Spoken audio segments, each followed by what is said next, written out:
People don't really understand how obsessed I am with winning. It's not, I don't care about anything else on the basketball court but winning. The most important thing is winning championships. I don't care about anything else. It's winning championships. Banks it in! Oh, he banks in the three! And the Lakers win the game! At the end of every day, you look yourself in the mirror and you ask yourself, did I get better today? If the answer is yes, and you do that for 5 years, 10 years, 15 years, how much better are you going to be? Are you getting better every single day? That's the question. A 5-time NBA champion, 2-time NBA Finals MVP, 18-time All-Star NBA MVP, 2-time Olympic gold medalist and an Academy Award winner, and that is Kobe Bryant, a legend in the world of basketball. He is not only renowned for his scoring prowess, relentless work ethic, but also his contributions to youth and women's sports. But tragically, a pilot's fatal mistake took his life, a way that no one expected. So, what happened? Where the pilot gone wrong? And what are the lessons to be learned from the crash? Let's find out in this video. Kobe Bryant, born on August 23, 1978 in Philadelphia, Pennsylvania, was the youngest of 3 children to Joe and Pamela Bryant. His father, Joe "Jellybean" Bryant, was a professional basketball player, and from an early age, Kobe was immersed in the world of basketball. The sport was in his blood, and it wasn't long before young Kobe began to show signs of his extraordinary talent. At 6, Kobe moved with his family to Italy due to his father's career, where he became fluent in Italian and adapted to European culture, shaping his character and worldview. Despite frequent moves and often being the only black child in his schools, Kobe found solace in basketball, spending countless hours practicing alone and dreaming of the NBA. His experiences in Italy taught him resilience and adaptability, traits that defined his career and life. Upon returning to the U.S., Kobe enrolled at Lower Merion High School in Ardmore, Pennsylvania, where his basketball talent shone. He played all 5 positions, leading Lower Merion to its first state championship in 53 years during his senior year, averaging 31 points, 11 rebounds, 6 assists, and 4 blocks per game. Kobe earned numerous accolades, including Naismith High School Player of the Year and a spot on the McDonald's All-American team. Instead of attending college, he made the bold decision to enter the NBA draft directly from high school, becoming only the 6th player in NBA history to do so, showcasing his confidence and determination. In the 1996 NBA draft, the Charlotte Hornets selected Kobe Bryant with the 13th overall pick, but immediately traded him to the Los Angeles Lakers for center Vlade Divac. Lakers general manager Jerry West orchestrated the trade, convinced that Kobe was the best player in the draft and had the potential to become an all-time great. Kobe's rookie season was a mix of highs and lows. He won the 1997 Slam Dunk Contest, showcasing his athleticism and flair, but also faced setbacks, including shooting 4 air balls in a crucial playoff game against the Utah Jazz. These early experiences were formative, teaching Kobe the importance of resilience and the drive to improve continually. By his second season, Kobe was already making a significant impact, averaging 15 points per game and earning a spot as the youngest starter in NBA All-Star Game history. However, it wasn't until Phil Jackson became the Lakers' head coach in 1999 that the team realized its full potential. Under Jackson's leadership, the Lakers became a dominant force, with Kobe Bryant and Shaquille O'Neal leading the team to 3 consecutive NBA championships from 2000 to 2002. Kobe's skill, work ethic, and competitive fire made him one of the league's brightest stars, playing a crucial role in the Lakers' 15-1 record in the 2001 playoffs, the best in NBA history at that time. However, Kobe and Shaq's tumultuous relationship, marked by frequent clashes, led to Shaq's trade to the Miami Heat after a disappointing loss in the 2004 NBA Finals. With Shaq gone, Kobe embraced the challenge of leading the Lakers, averaging a career-high 35.4 points per game in the 2005-2006 season and scoring 81 points in a single game against the Toronto Raptors. 18 for 20 from the line and an 81-point game, solidifying his status as one of the greatest scorers in NBA history. Despite Kobe's brilliance, the Lakers struggled, missing the playoffs in 2005 and being eliminated in the first round in 2006 and 2007, leading to Kobe's frustration and a trade request. The arrival of Pau Gasol in 2008 revitalized the team, transforming the Lakers into title contenders. Kobe and Pau's chemistry led the Lakers to 3 consecutive NBA Finals from 2008 to 2010. In 2009, the Lakers defeated the Orlando Magic, with Kobe earning his first Finals MVP. The following season, despite injuries, Kobe led the Lakers to victory over the Boston Celtics in a grueling 7-game series, securing his 5th NBA title and 2nd consecutive Finals MVP.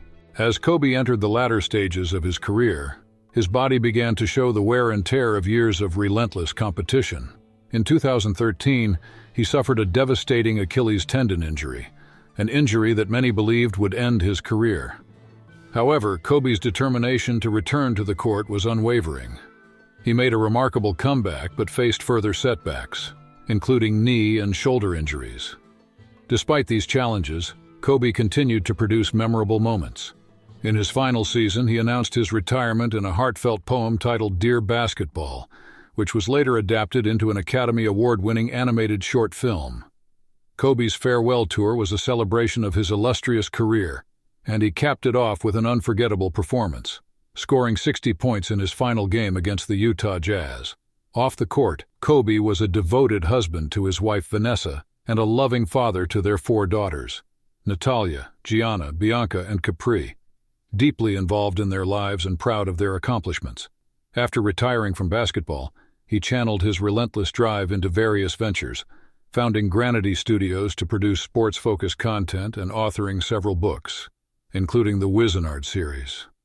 His commitment to youth basketball was evident in his involvement with the Mamba Sports Academy, where he coached his daughter Gianna's team, and he was a vocal advocate for women's sports, tirelessly promoting and supporting female athletes. Kobe's influence extended beyond basketball, as he became a mentor and ROLW model to many young athletes striving to achieve their dreams. However, his dedication to nurturing young talent and advocating for gender equality in sports was tragically cut short. It was on the morning of January 26, 2020, when Kobe Bryant and his 13-year-old daughter Gianna boarded a private helicopter for a flight from John Wayne Airport in Orange County, California, to Camarillo Airport, located just north of Los Angeles. Tragically, just 25 miles from their destination, the flight took a disastrous turn. Witnesses reported seeing the helicopter flying below the clouds before it vanished. The pilot did not issue any distress calls, and shortly after, the helicopter emerged from the clouds, crashing into the terrain and killing everyone on board instantly. There were also 6 other individuals that perished in the crash that day, and the news of the crash quickly spread worldwide. Among the passengers were John Altobelli, a 56-year-old college baseball coach, his 46-year-old wife Carrie, and their 14-year-old daughter Alyssa, who was one of Gianna's teammates.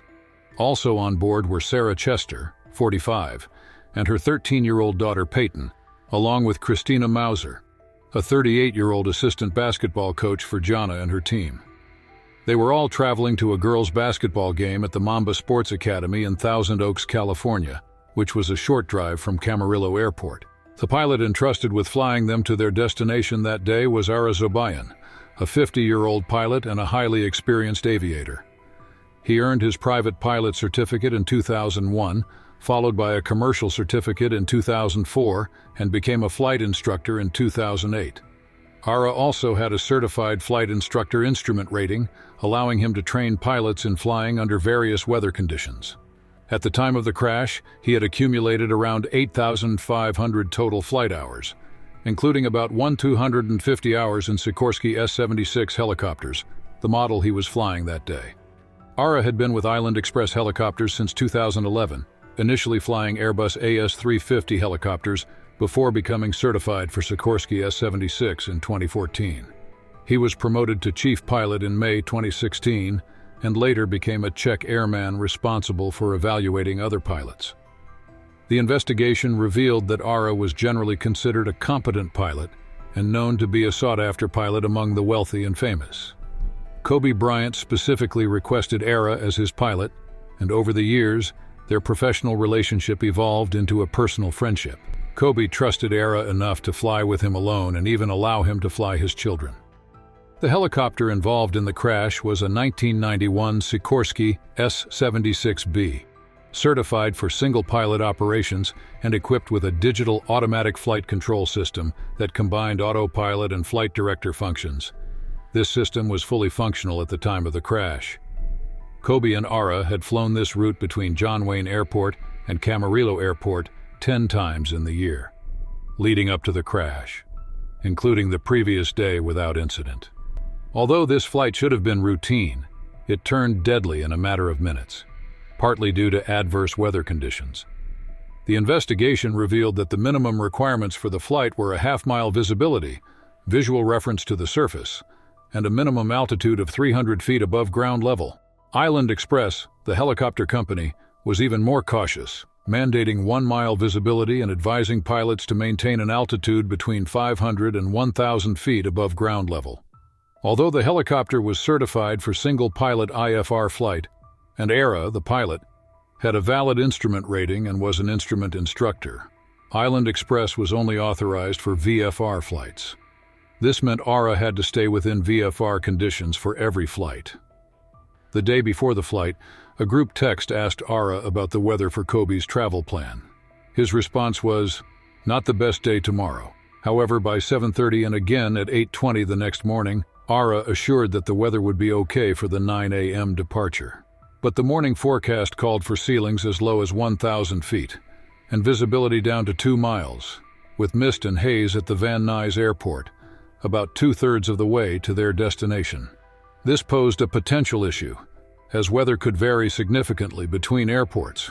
Ara planned to fly low, necessitating VFR conditions, but the exact cloud cover in the last segment of the flight was uncertain. The crucial warning came at 6:45 a.m., when the National Weather Service issued an AR Met Sierra advisory predicting IFR conditions with mist, fog, and mountain obscuration. This meant that the mountains or ridges could be hidden by clouds, making it impossible to gauge the terrain's height. Ara should have reviewed and understood these conditions before the flight. Ara started his planning by filling out a flight risk analysis form, which included 15 weather-related risk items. At that time, his risk score was low, but this was 2 hours before takeoff. The rapidly changing weather meant that an updated analysis closer to departure would have required contacting the company's director of operations for an alternative plan. Additionally, it would have indicated that a special VFR clearance was necessary, but there was no record of Ara obtaining a formal pre-flight weather briefing. About 30 minutes before departure, Ara showed the broker coordinating Kobe's trip the for-flight application on his phone. The map showed Los Angeles, Van Nuys, and Burbank airports colored red, indicating low ceilings and limited visibility. Ara explained he would navigate around the weather by flying east and north of the clouds. Despite the deteriorating conditions, Ara felt confident in his abilities. On the morning of the flight, the director of operations for Island Express checked the weather and believed the flight could be safely completed with a 30-minute to 1-hour delay. However, he didn't communicate this to Ara, trusting the pilot's judgment. Ara requested and received a special VFR clearance at Burbank, where the weather was overcast at 1,100 feet with 2.5 miles visibility.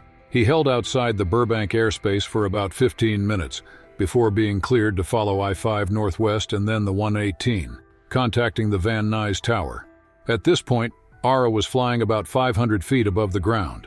He was instructed to turn southwest and remain VFR, but he only had about 5 minutes left before disaster struck. The terrain started to rise, but the clouds did not, and Ara's altitude remained roughly level. At around 9:44, the helicopter disappeared into the clouds. Flying into weather inadvertently is extremely disorienting for helicopter pilots, and most lose control within 56 seconds, according to the U.S. Helicopter Safety Team.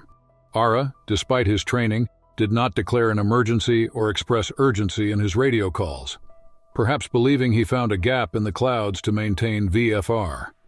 Tragically, Ara became spatially disoriented in the clouds. While he thought he was climbing to 4,000 feet, he was actually in a descending left turn toward the ground. Within 1 minute, the helicopter crashed. The NTSB concluded that Ara likely faced self-induced pressure to complete the flight and ensure Kobe's timely arrival. This tragic event serves as a stark reminder of the critical importance of accurate weather assessment. One key lesson is the importance of avoiding flight into instrument meteorological conditions, IMC, when operating under visual flight rules, VFR. To mitigate such risks, pilots need better training on recognizing and responding to disorienting conditions. This includes practical instruction on how to handle sudden loss of visibility and the use of advanced simulation technologies to replicate these scenarios. Additionally, the crash underscored the dynamic nature of risk, emphasizing the need for continuous risk assessment and decision-making adjustments based on changing conditions. Kobe Bryant's untimely demise left so many people in tears because his impact on the game of basketball and popular culture is immeasurable. He was more than just a great player. He was a global icon whose work ethic, competitive spirit, and dedication to excellence inspired countless athletes and fans around the world. Kobe's Mamba mentality, a mindset of relentless pursuit of perfection and overcoming obstacles, became a mantra for those striving to achieve greatness in any field. And that's the end of our video today. If you enjoyed this video, please hit the subscribe button to see more content like this in the future. And if you also love and miss Kobe as we do, please comment number 1. Thank you for watching.